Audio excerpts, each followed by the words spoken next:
सखी पातर बेलना जैसन है पातर देवरा मोर रंग डालो है लहंगा में देहल हर बड़ी जोर का कहीं हम मुआना के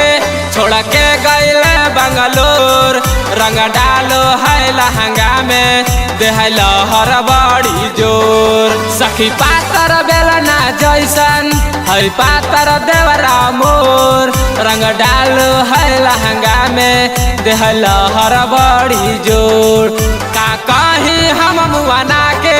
छोड़ के गैल बंगलोर रंग डालो है लहंगा में देहल हर बड़ी जोर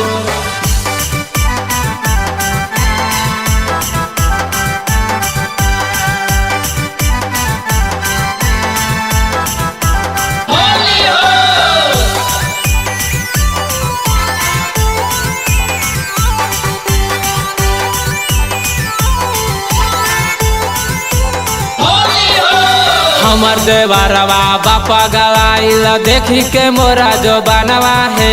लेके उ बड़ पिचकारी खाली रंगेला चाहे खजानवा है हमर देवरवा बापा गवाइल देखी के मोरा जो बनवा है लेके उ बड़ पिचकारी खाली रंगेला चाहे खजानवा है कैसे के हम समझाई देह देला झाका झोर कैसे के हम समझाई देह देला झाका झोर रंग डालो है लहंगा में देह लहर बड़ी जोर रंग डालो है लहंगा में देह लहर बड़ी जोर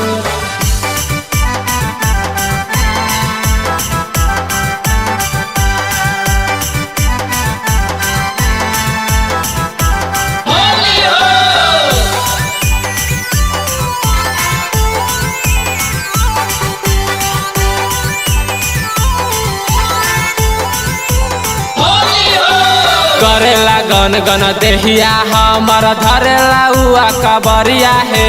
माना त नइखे बात हमर देवर बिनय बिहरिया है करेला गन गन देहिया जब धरेला उआ कबरिया है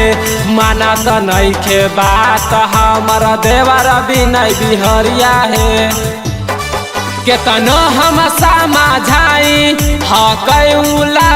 खोर केतनो हम समझाई हकौला